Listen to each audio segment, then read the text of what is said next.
Hi ಎಲ್ರಿಗೂ ನಮಸ್ಕಾರ. Welcome back to my channel. ಇವತ್ತು ಹೊಸ ರೆಸಿಪಿನ ಶೇರ್ ಮಾಡ್ತಾ ಇದ್ದೀನಿ. ಸೀಮೆ ಬದನೆಕಾಯಿ ಗೊಜ್ಜು ಟೈಪಲ್ಲಾದರೂ ಮಾಡ್ಕೋಬೋದು, ಗ್ರೇವಿ ಟೈಪೆಲ್ಲ ಆದರೂ ಮಾಡ್ಕೋಬೋದು. ಹೊಸ ರೆಸಿಪಿನ ಶೇರ್ ಮಾಡ್ತಾ ಇದ್ದೀನಿ. ನಾನು ಮಾಡ್ತಾ ಇಲ್ಲ, ನಮ್ಮ ಅಕ್ಕ ಮಾಡ್ತಾ ಇದ್ದಾಳೆ. ಒಂದು ಮಿಕ್ಸಿ ಜಾರ್ಗೆ ಶುಂಠಿ, ಬೆಳ್ಳುಳ್ಳಿ, ಪುದೀನ, ಕೊತ್ತಂಬರಿ ಸೊಪ್ಪು ಮತ್ತು ಸ್ವಲ್ಪ ಕಾಯಿ ತುರಿ ಇಲ್ಲ ಕೊಬ್ಬರಿ ಏನು ಬೇಕಾದರೂ ಹಾಕ್ಕೋಬೋದು.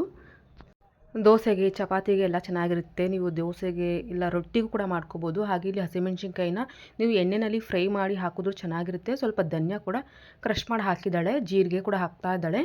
ಹಸಿಮೆಣ್ಸಿನ್ಕಾಯಿನ ಎಣ್ಣೆಯಲ್ಲಿ ಫ್ರೈ ಮಾಡಿ ಹಾಕಿದ್ರೆ ಸ್ವಲ್ಪ ಡಿಫ್ರೆಂಟಾಗಿ ಟೇಸ್ಟ್ ಬರುತ್ತೆ ಅಂತ ಅಷ್ಟೇ. ಬೇಕು ಅಂದರೆ ನೀವು ಹಸಿಮೆಣ್ಸಿನ್ಕಾಯಿನ ಹಾಗೆ ಕೂಡ ಹಾಕ್ಕೋಬೋದು. ಸ್ವಲ್ಪ ಈರುಳ್ಳಿ, ಸ್ವಲ್ಪ ಟೊಮೊಟೊ ಕೂಡ ಹಾಕಿ ಚೆನ್ನಾಗಿ ರುಬ್ಕೋಬೇಕು. ನೋಡಿ ಇವಾಗ ರುಬ್ಕೊಂಡು ಸೈಡಿಗೆ ಇಟ್ಕೊಂಡಿದ್ದಾಳೆ. ನೆಕ್ಸ್ಟ್ ಒಂದು ಕುಕ್ಕರ್ ತೊಗೊಂಡಿದ್ದಾಳೆ. ನೀವು ಪಾತ್ರೆಗಾದರೂ ಮಾಡ್ಕೋಬೋದು, ಕುಕ್ಕರಲ್ಲಾದರೆ ಬೇಗ ಆಗುತ್ತೆ ಅಂತ ಅಷ್ಟೇ. ಕುಕ್ಕರ್ ತೊಗೊಂಡಿದ್ದಾಳೆ. ಕುಕ್ಕರ್ಗೆ ಸ್ವಲ್ಪ ಎಣ್ಣೆ ಹಾಕಿ ಪಲಾವ್ ಎಲೆ ಹಾಕಿದ್ದಾಳೆ, ಚಕ್ಕೆ ಲವಂಗ, ಸ್ವಲ್ಪ ಸಾಸಿವೆ ಎಲ್ಲ ಹಾಕ್ಕೊಂಡಿದ್ದಾಳೆ. ಇಲ್ಲಿ ಸ್ವಲ್ಪ ಕರಿಬೇವು ಕೂಡ ಹಾಕಿದ್ದಾಳೆ ಒಗ್ಗರಣೆಗೆ. ನೀವು ಹಸಿದಾದರೂ ಹಾಕೋಬೋದು. ಇಲ್ಲಿ ಸ್ವಲ್ಪ ಒಣಗಿರೋದು ಹಾಕಿದ್ದಾಳೆ. ನಾವು ಒಣಗಿಸಿ ಇಟ್ಬಿಡ್ತೀವಿ ಕರಿಬೇವು ಸೊಪ್ಪನ್ನ. ನೆಕ್ಸ್ಟ್ ಇವಾಗ ಈರುಳ್ಳಿ ಕೂಡ ಹಾಕ್ತಾ ಇದ್ದಾಳೆ. ಮತ್ತು ಬೆಳ್ಳುಳ್ಳಿ ಕೂಡ ನೀವು ಜಜ್ಜಿ ಕೂಡ ಹಾಕ್ಬೋದು, ಸ್ವಲ್ಪ ಡಿಫ್ರೆಂಟಾಗಿ ಟೇಸ್ಟ್ ಕೊಡುತ್ತೆ. ಇವಾಗ ಈರುಳ್ಳಿ ಕೂಡ ಹಾಕಿದ್ದಾಳೆ. ಈರುಳ್ಳಿ ಎಲ್ಲ ಹಾಕಿ ಚೆನ್ನಾಗಿ ಫ್ರೈ ಮಾಡ್ಕೋಬೇಕು. ಬೇಕು ಅಂದರೆ ನೀವು ಟೊಮೊಟೊ ಕೂಡ ಇವಾಗ ಹಾಕ್ಕೋಬೋದು ಫ್ರೈ ಮಾಡ್ಕೊಳ್ಳೋದಕ್ಕೆ. ಆಪ್ಷನಲ್, ಟೊಮೊಟೊ ನೀವು ರುಬ್ಬಕ್ಕೆ ಕೂಡ ಹಾಕಿದ್ದೀವಿ ಒಂದು ಟೊಮೊಟೊ. ಫ್ರೈ ಮಾಡಬೇಕು ಆದರೂ ಸ್ವಲ್ಪ ಹಾಕ್ಕೋಬೋದು. ಇವಾಗ ಟೊಮೊಟೊ ಕೂಡ ಆ್ಯಡ್ ಮಾಡಿದ್ದಾಳೆ. ಒಂದು ಟೊಮೊಟೊ ತೊಗೊಂಡಿದ್ದಾಳೆ, ರುಬ್ಬಕ್ಕೆ ಒಂದು ಟೊಮೊಟೊ ಹಾಕಿದ್ದಾಳೆ.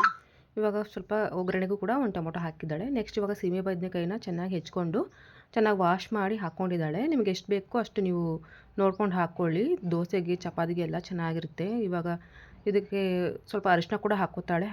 ಅರಿಶಿನ ಮತ್ತು ಉಪ್ಪು ಸ್ವಲ್ಪ ಹಾಕಿ ಚೆನ್ನಾಗಿ ಫ್ರೈ ಮಾಡ್ಕೊಳ್ಳಿ. ಸ್ವಲ್ಪ ಹಸಿ ಸ್ಮೆಲ್ ಹೋಗೋವರೆಗೂ ಚೆನ್ನಾಗಿ ಫ್ರೈ ಮಾಡ್ಕೋಬೇಕು. ನೆಕ್ಸ್ಟ್ ಒಂದು ಸ್ವಲ್ಪ ಗರಂ ಮಸಾಲ ನೋಡಿ, ಒಂದು ಟೀ ಸ್ಪೂನಷ್ಟು ಗರಂ ಮಸಾಲ ಹಾಕ್ಕೊಂಡು ಚೆನ್ನಾಗಿ ಫ್ರೈ ಮಾಡ್ಕೊಳ್ಳಿ. ತುಂಬ ಚೆನ್ನಾಗಿರುತ್ತೆ, ಟೇಸ್ಟಿಯಾಗಿರುತ್ತೆ. ನೆಕ್ಸ್ಟ್ ಇವಾಗ ಏನು ನಾವು ರುಬ್ಕೊಂಡಿದ್ದೀವಲ್ಲ ಮಸಾಲೆ, ಅದನ್ನು ಕೂಡ ಇವಾಗ ಆ್ಯಡ್ ಮಾಡ್ತಾ ಇದ್ದಾಳೆ. ಇದಿಷ್ಟೆಲ್ಲ ಹಾಕ್ಕೊಂಡು ಚೆನ್ನಾಗಿ ಫ್ರೈ ಮಾಡ್ಕೋಬೇಕು. ತುಂಬ ಟೇಸ್ಟಿಯಾಗಿರುತ್ತೆ. ಒಂದ್ಸಲ ನೀವು ಟ್ರೈ ಮಾಡಿ ನೋಡಿ. ಕೊತ್ತಂಬರಿ ಸೊಪ್ಪು ಲಾಸ್ಟಿಗೆ ಕಟ್ ಮಾಡಿ ಉದುರಿಸ್ಕೊಂಡ್ರು ಚೆನ್ನಾಗಿರುತ್ತೆ. ಇವಾಗ ನಾವು ಚೆನ್ನಾಗಿ ಫ್ರೈ ಮಾಡ್ಕೊತಾ ಇದ್ದಾಳೆ. ನಿಮಗೆ ಖಾರಕ್ಕೆ ಇನ್ನೂ ಸ್ವಲ್ಪ ಖಾರ ಬೇಕು ಅಂತಂದರೆ ಸ್ವಲ್ಪ ಚಿಲ್ಲಿ ಪೌಡರ್ ಹಾಕ್ಕೊಳ್ಳಿ. ಧನಿಯಾ ಪೌಡ್ರು, ಚಿಲ್ಲಿ ಪೌಡ್ರು ಎಲ್ಲ ಬೇಕಾದರೂ ನೀವು ಹಾಕ್ಕೋಬೋದು. ನೆಕ್ಸ್ಟ್ ಇವಾಗ ಇದೆಲ್ಲ ನೋಡಿ, ನೀರು ನೀವು ಎಷ್ಟು ಬೇಕು ನಿಮ್ಗೆ ಎಷ್ಟು ತೆಳ್ಳಗೆ ಬೇಕು ಅಂತ ನೋಡ್ಕೊಂಡು ಹಾಕ್ಕೊಳ್ಳಿ. ದೋಸೆಗೆ ಇಲ್ಲ ಚಪಾತಿಗೆ ಬೇಕು ಅಂದರೆ ನೀವು ಸ್ವಲ್ಪ ನೀರು ಜಾಸ್ತಿ ಹಾಕ್ಕೊಂಡು ಕಲಿಸ್ಕೊಳ್ಳಿ. ನೋಡಿ ಇವಾಗ ಒಂದು ಸ್ವಲ್ಪ ನೀರು ಹಾಕಿದ್ದಾಳೆ ಅಷ್ಟೇ ನಮ್ಮಕ್ಕ, ಜಾಸ್ತಿ ಏನು ಹಾಕಿಲ್ಲ.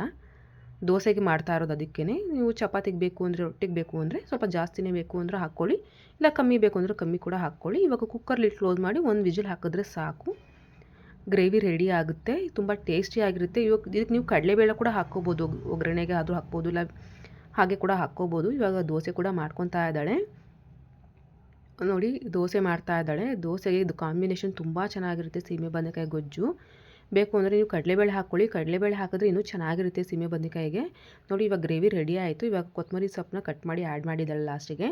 ರುಬ್ಬಕ್ಕೆ ಕೂಡ ಹಾಕಿದ್ದಾಳೆ. ಇವಾಗ ಲಾಸ್ಟಿಗೆ ಕೂಡ ಹಾಕಿದ್ದಾಳೆ. ನೋಡಿ ತುಂಬ ಚೆನ್ನಾಗಿರುತ್ತೆ ದೋಸೆಗೆ, ಚಪಾತಿಗೆ ಎಲ್ಲನೂ.